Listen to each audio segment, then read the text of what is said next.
Cerita dikanjut di mana Xiaoyan digempur oleh gabungan Tuan Su, Bing Leidong, dan Yao Nantian yang dibentuk sang penguasa mimpi. Perut Xiaoyan tertembus cakar tajam makhluk yang tampak telah mencapai langkah ke-6 keabadian dewa.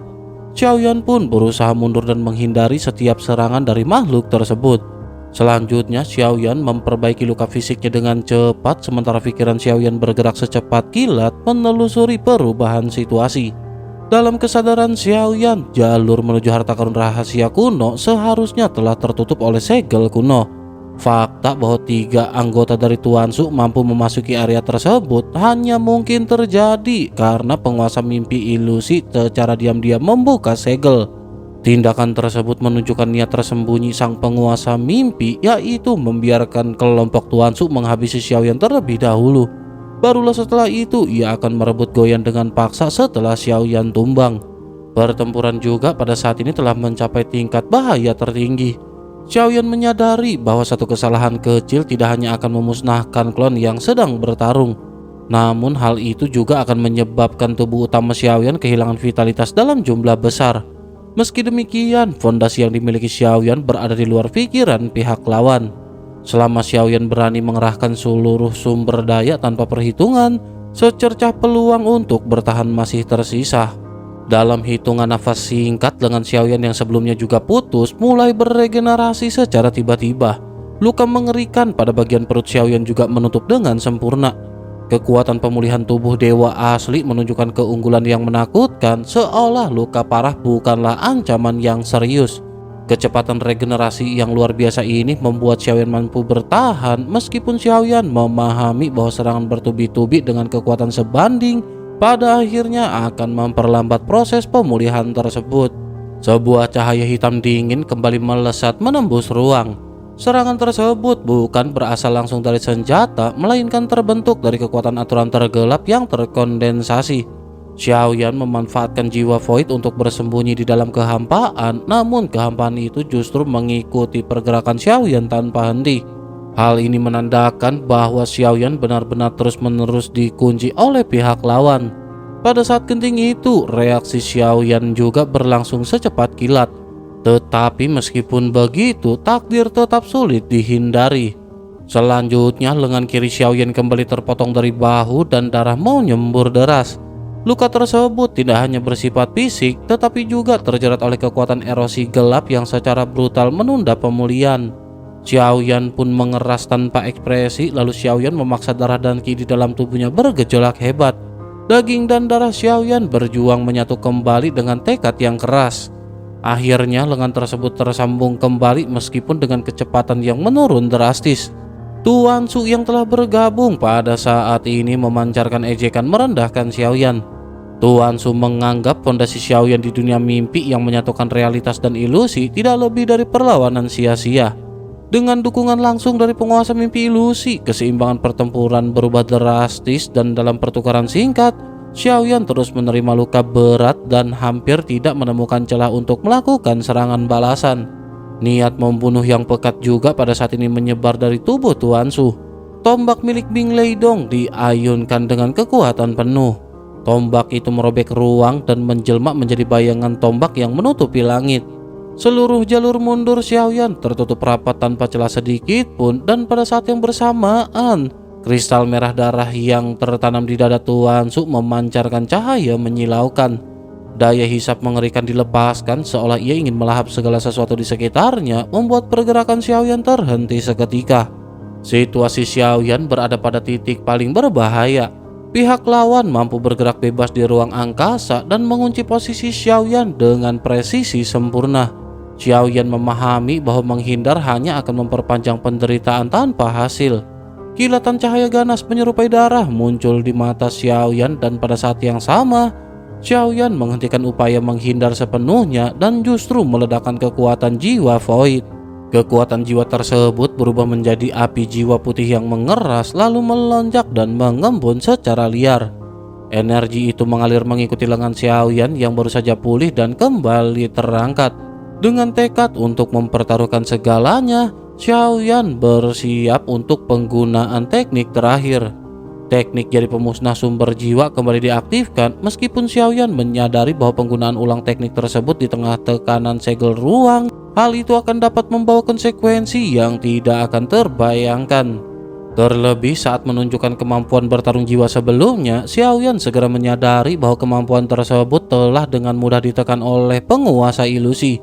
Kesadaran itu pada akhirnya mendorong Xiaoyan untuk melepaskan bendera penekan jiwa. Bendera penekan jiwa ini melesat keluar seperti naga hitam yang bangkit dari jurang terdalam, membawa aura kehancuran yang suram dan berat. Gelombang kekuatan jiwa mengalir tanpa henti dari bendera penekan jiwa. Xiaoyan memusatkan pikiran dan dengan paksa menyalurkan seluruh kekuatan jiwa tersebut. Xiaoyan memasukkan kekuatan tersebut langsung ke dalam tubuh Xiaoyan sendiri. Dorongan kekuatan itu membuat ruang di sekitarnya bergetar halus, seolah dunia tidak sanggup menahan tekanan jiwa yang sedang dibangkitkan. Dengan gerakan jari yang cepat dan tajam seperti kilat, Xiaoyan melepaskan serangan penekan jiwa. Dari kehampaan muncul bayangan iblis putih berukuran raksasa yang menembus ruang tanpa suara, namun mengguncang lapisan terdalam jiwa setiap makhluk yang merasakannya. Pada saat jari pemusnah sumber jiwa milik Xiaoyan hampir menghantam gabungan kekuatan dari Tuan Su, penguasa mimpi pada saat ini kembali turut campur tangan. Kehendak penguasa mimpi menembus serangan tersebut dengan kekuatan mutlak dan menghancurkan gelombang serangan jiwa Xiaoyan sebelum serangan itu mencapai sasaran. Tekanan dingin dari kehendak penguasa mimpi menyampaikan penghinaan dan penolakan mutlak terhadap perlawanan Xiaoyan. Serangan Xiaoyan lenyap sepenuhnya, namun pada saat yang sama, serangan balasan dari 3 kelompok Tuan Su telah tiba. Dalam satu kedipan mata, tubuh Xiaoyan dihantam tanpa ampun. Daging dan tulang Xiaoyan remuk, tubuh Xiaoyan terkoyak, dan anggota tubuh Xiaoyan berubah menjadi kabut darah yang tersebar di kehampaan. Pemandangan kehancuran tersebut membangkitkan kegilaan haus darah dalam diri Tuan Su. Niat Tuan Su terfokus pada penghancuran total Xiaoyan dengan keinginan menghapus keberadaan Xiaoyan dari dunia ini tanpa sisa. Tuan Su menginjak kehampaan dan melesat dengan kecepatan puncak, membawa kehancuran yang tidak terselubung. Pada saat hidup dan mati itu, Goyan pada akhirnya muncul tanpa peringatan. Goyan mewujudkan wujud asli dan berdiri tegak di hadapan sisa tubuh Xiaoyan yang telah hancur.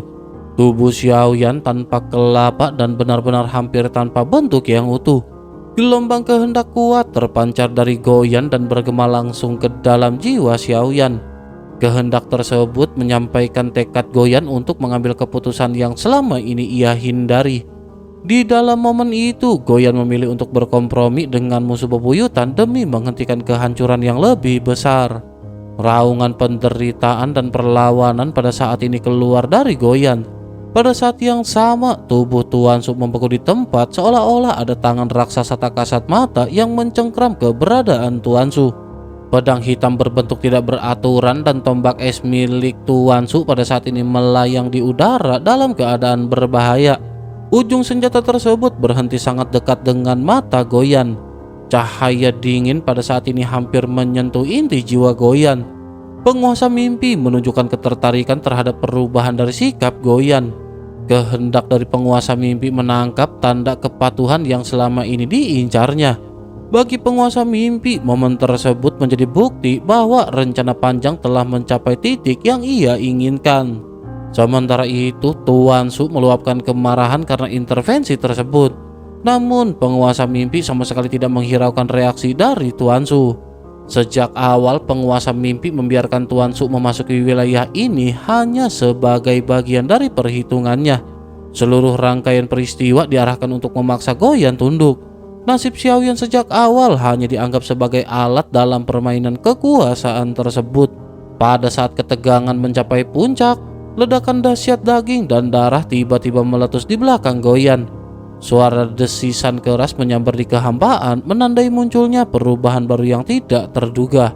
Bersama dengan hal itu, sisa-sisa energi jiwa dan darah bercampur menciptakan suasana yang semakin mencekam.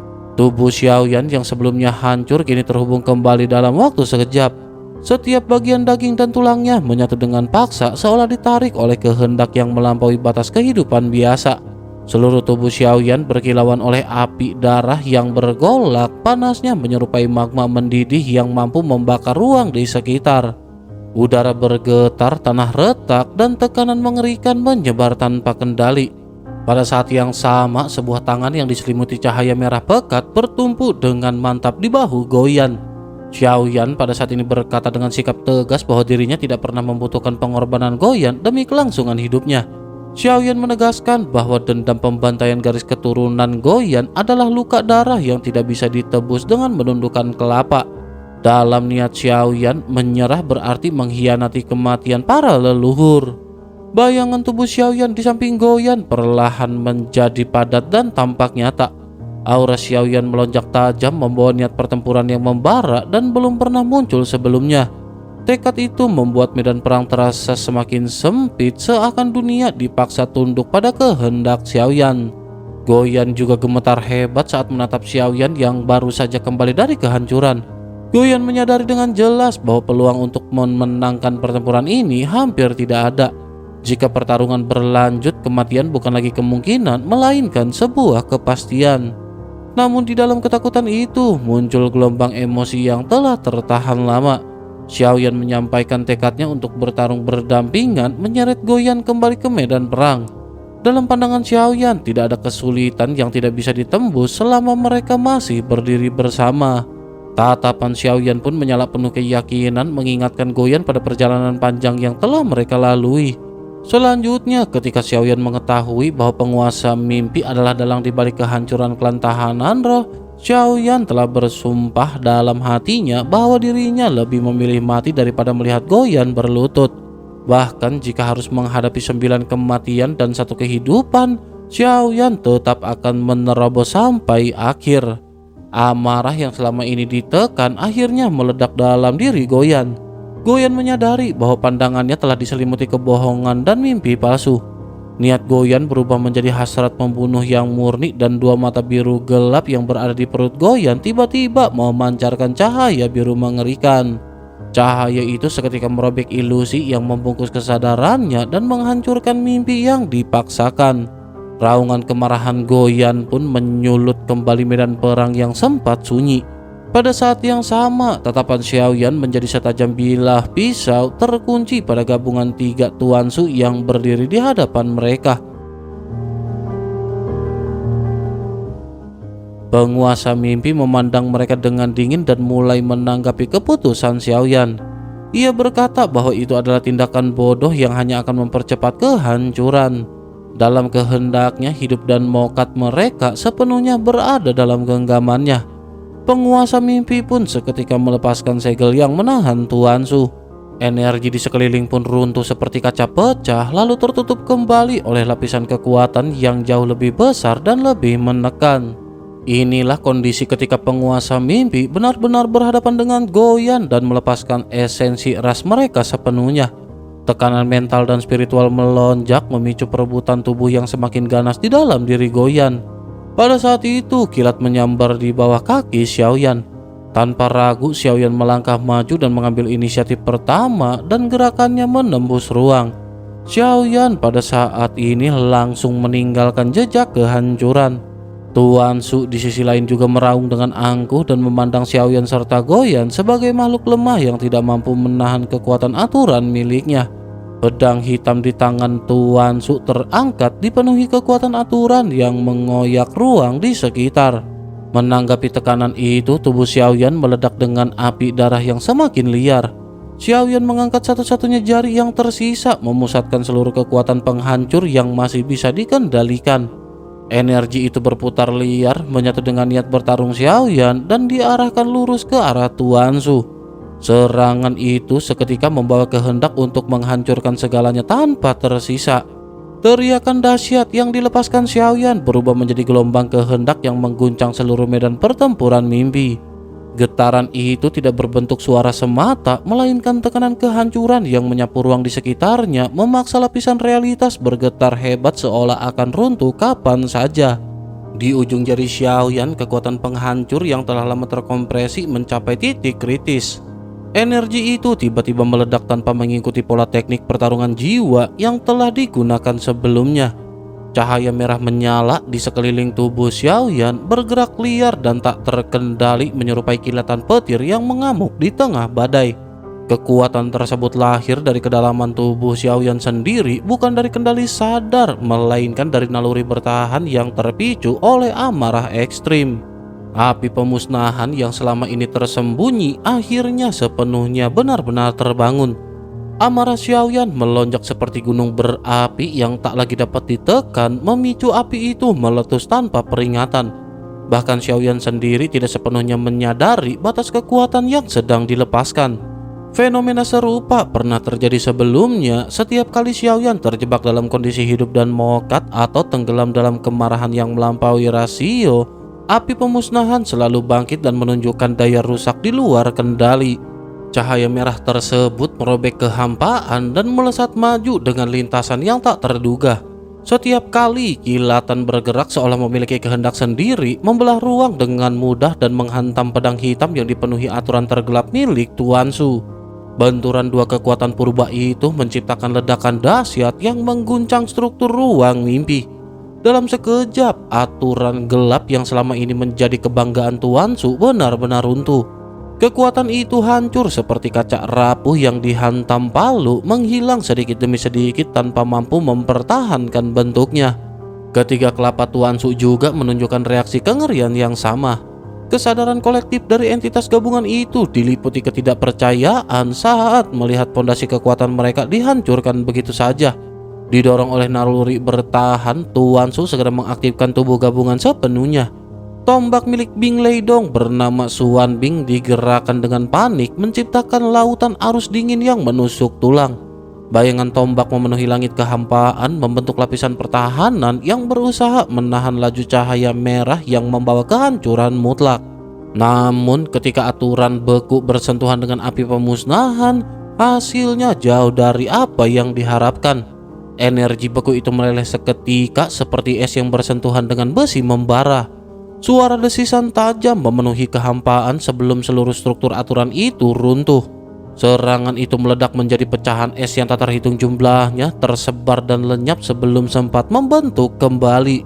Di tengah arus energi yang mengamuk, Xiaoyan pada saat ini berdiri teguh. Tubuh Xiaoyan tidak bergeming sedikit pun, seolah badai kehancuran di sekelilingnya tidak mampu menyentuh eksistensi Xiaoyan. Pada saat yang sama, penguasa mimpi sedang ditekan dengan keras oleh kekuatan purba yang meletus dari Goyan. Tekanan itu menahan pergerakan penguasa mimpi, menciptakan celah singkat yang sangat berharga. Xiaoyan pun memahami bahwa kesempatan ini tidak boleh disia-siakan. Jika ketiga kelompok Tuan Su tidak dihancurkan sekarang, keseimbangan pertempuran akan dapat kembali berbalik. Kemarahan di mata Xiaoyan pun mengeras, terkondensasi hingga mencapai titik dingin yang mematikan. Api pemusnahan yang menyelimuti tubuh Xiaoyan memancarkan suhu ekstrim, membawa aura destruktif yang tampaknya mampu membakar segala bentuk eksistensi. Dengan satu langkah sederhana, ruang di depan Xiaoyan pada akhirnya seketika terlipat. Sosok Xiaoyan menghilang dari posisinya semula dan muncul tepat di hadapan entitas gabungan Tuan Su seperti bayangan yang menembus jarak tanpa peringatan. Jari Xiaoyan yang diselimuti cahaya merah kehancuran terangkat dengan niat penghakiman yang jelas. Serangan itu diarahkan langsung ke dahi kelapa mengerikan yang berada di tengah formasi gabungan, pusat kesadaran dan kekuatan mereka. Pada saat kehendak Xiaoyan dilepaskan sepenuhnya, api pemusnahan di ujung jari Xiaoyan seketika meledak. Ledakan itu bukan sekedar pelepasan energi, melainkan manifestasi dari kehancuran murni yang dipadatkan hingga batas akhir. Serangan itu siap merobek segel eksistensi lawan dan mengguncang fondasi pertempuran mimpi yang rapuh. Ledakan bergema berturut-turut menghantam kehampaan seperti guntur yang pecah dari jarak dekat. Tiga kelapa raksasa meledak serentak menyerupai buah beri yang terlalu matang dan hancur sekaligus. Daging kotor, serpihan tulang, dan darah tercabik bercampur dalam cahaya merah pekat. Hal itu membentuk pemandangan berdarah yang mengerikan dan syarat kehancuran. Tubuh besar hasil peleburan paksa itu menerima pukulan fatal secara langsung dari Xiaoyan. Pada saat yang sama, landscape mimpi ilusi yang sebelumnya dibentangkan oleh penguasa mimpi juga mulai bergetar hebat. Kekuatan asal Goyan menekan dari segala arah, mengguncang fondasi ilusi tersebut tanpa henti hingga struktur mimpi itu runtuh sepenuhnya. Bersamaan dengan hal itu, tiga keberadaan Tuan Su juga terpisah secara paksa. Mereka berubah menjadi tiga tubuh hancur tanpa kelapa, terlempar ke arah berbeda dengan aura yang bocor dan melemah. Energi mereka kacau, namun kehancuran tersebut belum cukup untuk menghapus mereka dari keberadaan. Tubuh Tuan Su yang telah kehilangan kelapa juga tiba-tiba bereaksi. Dari bagian dada yang terbelah, energi hitam pekat pada saat ini menyembur keluar. Tuan Su mengerahkan teknik cincin pemusnah void, memusatkan aturan gelap yang padat untuk membentuk pertahanan darurat. Gelombang hitam itu menyebar seperti tinta yang ditumpahkan ke air, berusaha menahan serangan lanjutan yang mengandung daya hancur mutlak. Di sisi lain, kondisi Yao Nantian juga tampak mengenaskan. Pakaian Yao Nantian tercabik oleh sisa energi benturan, memperlihatkan tubuh yang penuh retakan mengerikan. Darah mengalir tanpa henti menetes ke kehampaan, menandai lemahnya fondasi kekuatan Yao Nantian setelah gabungan tersebut dipatahkan secara brutal. Bing Leidong di sisi lain berada dalam keadaan yang lebih buruk. Tombak Xuan Bing yang menjadi andalan Bing Leidong telah hancur menjadi pecahan es dan logam dan tak mampu menahan tekanan benturan sebelumnya. Tubuh Bing Leidong bergetar hebat, aura dingin yang dulu mengintimidasi kini menipis dan tidak stabil. Ketiga tokoh itu yang beberapa saat lalu memperlakukan Xiaoyan sebagai mangsa, kini terombang-ambing di ambang kehancuran, kehilangan keagungan dan dominasi yang pernah mereka pamerkan. Xiaoyan berdiri di pusat kehampaan energi yang pada saat ini mengamuk. Api merah menyala di mata Xiaoyan, memancarkan cahaya seperti dua bintang yang terbakar tanpa ampun. Niat membunuh yang kental bercampur dengan gelombang energi destruktif yang menyapu ruang di sekitarnya. Xiaoyan pun berkata bahwa pada saat ini giliran Xiaoyan telah tiba. Tanpa emosi, tanpa keraguan, Xiaoyan pun memutuskan melangkah maju. Tidak ada teknik rumit atau jurus indah yang digunakan oleh Xiaoyan. Xiaoyan hanya mengandalkan kekuatan paling murni dan ganas yang Xiaoyan miliki. Jantung guntur pun berderak di bawah langkah kaki Xiaoyan, dan dalam sekejap sosok Xiaoyan menghilang dari posisi semula. Kecepatannya melampaui persepsi kebanyakan makhluk di medan perang. Meskipun demikian, Xiaoyan pada saat ini tidak segera menghabisi Tuan Su. Pikiran Xiaoyan tetap jernih di tengah amukan energi yang melonjak. Xiaoyan memahami bahwa keberadaan di hadapannya hanyalah proyeksi avatar atau klon dari Tuan Su. Menghancurkan avatar tersebut tidak akan memberikan dampak menentukan pada sumber aslinya. Dengan pertimbangan itu, Xiaoyan mengalihkan fokus sesuai rencana awal. Target Xiaoyan adalah Bing Leidong, pihak yang paling lemah dan paling gagal mempertahankan stabilitas setelah gabungan runtuh. Aura Bing Leidong merosot tajam, nyaris tak mampu bertahan. Pada saat Xiaoyan mendekat, kilatan cahaya merah memenuhi pandangan Bing Leidong. Hawa kematian pada saat ini menyelimuti tubuh Bing Leidong, menekan dari luar dan dalam, seolah ruang itu sendiri menolak keberadaan Bing Leidong. Inti yang berdenyut semakin liar ketika Bing Leidong dilanda ketakutan yang tidak dapat ditekan. Dalam kondisi terdesak, Bing Leidong memaksakan diri mengerahkan seluruh sisa kekuatan tanpa lagi mempedulikan akibat yang akan menimpa. Tubuh Bing Leidong meledak dengan semburan embun beku terakhir yang bercampur dengan kilat merah darah. Namun perlawanan tersebut sama sekali tidak memberikan arti di hadapan cahaya merah api pemusnahan. Segala upaya tersebut tidak lebih dari tindakan sia-sia, seperti belalang sembah yang berusaha menghentikan kereta perang. Dalam keputusasaan, Bing Leidong pada saat ini memohon pertolongan kepada Tuan Su dengan harapan dapat diselamatkan. Namun kesempatan itu pada saat ini telah sepenuhnya lenyap.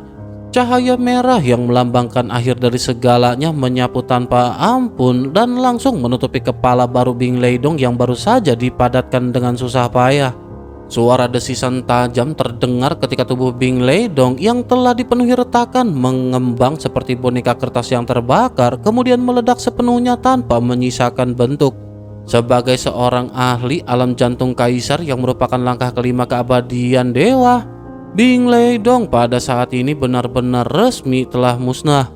Namun kehancuran tersebut menyisakan keanehan karena meskipun tubuh Bing Leidong hancur, Jantung kaisar tetap utuh dan lenyap dalam sekejap sebelum Xiaoyan sempat merebutnya.